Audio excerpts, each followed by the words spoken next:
गजेंद्र मोक्ष की कथा आती है। और गजेंद्र मोक्ष की कथा कैसी है? त्रिकूट पर्वत पर एक गजेंद्र नाम का बहुत बड़ा हाथी था। उसके साथ कई रानियां थीं।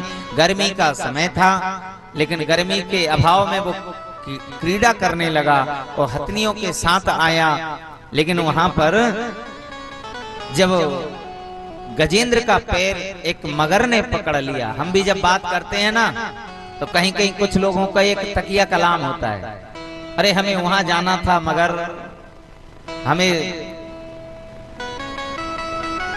नर्मदापुरम जाना था मगर, है हमें बैरागढ़ जाना था मगर, बोलते हैं ना, कुछ लोगों की आदत होती है मगर, वो पैर पकड़ लेती मगर, ये लोग बोलते हैं, कुछ लोगों की आदत होती बोलने की। ऐसे ही गजेंद्र आया, गर्मी का समय था, एक सरोवर में स्नान कर रहा था। और सरोवर में स्नान कर रहा था तो मगर ने उसका पैर पकड़ लिया। अब तो गर्मी का समय, सूंड से हाथी पानी ऊपर उछाल रहा था। उछालते उछालते बहुत समय हो गया, तो मगर ने पैर पकड़ लिया। अब हाथी निकले ही ना बाहर, निकले ही ना। अब एक एक करके सारी की सारी पत्नियां चली गईं छोड़ करके। कहा भैया 1 नहीं 2 दिन 10 दिन हो गए, अब तो सब पूरा का पूरा परिवार गई, अब तो तुम यहाँ फंसे बैठे हो, हम क्या करें? तो भैया कोई कोनों को ना है, कोई किसी को ना है। इसलिए ये सब दिखावा है कि तुम्हारे बाद मेरा क्या होगा, है, और मेरे बाद तुम्हारा क्या होगा, है। तो जो कुछ गाने हैं बहुत अच्छे हैं। कैसे गा नहीं रहे, हम बता रहे हैं। एक दिन मिल के बिछड़ जाए, एक दिन कैसी ये दुनिया की तेरे तेरे। फिर क्या है? अपने पराए हो जाए के दिन। ऐसे ही है ना, मुझे आता कम है इसलिए तो थोड़ा सा गुनगुना दिया, प्रेम से बोलना पड़ेगा। तो हाथी के साथ भी यही हुआ। सारी की सारी उसकी जो रानियां थी वो छोड़ छोड़ कर चली गईं।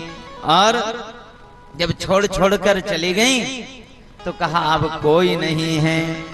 तो कहा हे प्रभु, तुरंत जब वहां शिव जी भी हैं, ब्रह्मा जी भी हैं, सब सोच रहे हैं कि शायद मुझे बुलाएंगे, मुझे बुलाएंगे। जब वो पानी में सूंड बची, जब पूरा शरीर डूब गया हाथी का, कहा अब तो, क्योंकि कमजोर हो गया था हाथी, रक्त बमन हो गया था, रक्त बह चुका था, शक्ति क्षीण हो गई थी। तो जब कहते हैं सुख, जब व्यक्ति के पास धन होता है, दौलत होती है, आसपास लोग घूमते रहते हैं, और जब धन खर्च हो जाता है ना, तो लोग भी साथ छोड़ देते हैं धीरे धीरे, हैं? क्योंकि ऐसा ना हो कि हमसे ही मांग ले, पैसे की जरूरत पड़े। इसलिए लोग भी दूरी बनाने लगते हैं जब पैसे की थोड़ी तंगी आती है, हैं? इसलिए भैया हमेशा एक से रहना चाहिए। हाथी यही सिखाता है, हाथी की गजग्राह की कथा यही बताती है कि हमेशा व्यक्ति को एक सा रहना चाहिए। सुख आए फिर भी वैसा रहे, दुख भी आए तब भी वैसा रहे। तो गजेंद्र को जो पीड़ा थी भगवान समझ गए, और गज ने आधा नाम पुकारा,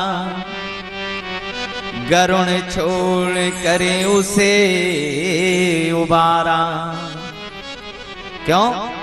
कि जब कमल का पुष्प लगा था, गजेंद्र ने कहा कि अब तो कुछ दिखाई नहीं पड़ रहा, एक पुष्प तोड़ा कमल का और प्रभु को स्वीकार कर दिया और कहा हे गोविंद, गो बोला और बिंद तो बाद में, इतने में प्रभु आकर के गजेंद्र को पहले तो ग्राह का उद्धार किया, फिर गजेंद्र को बचाया।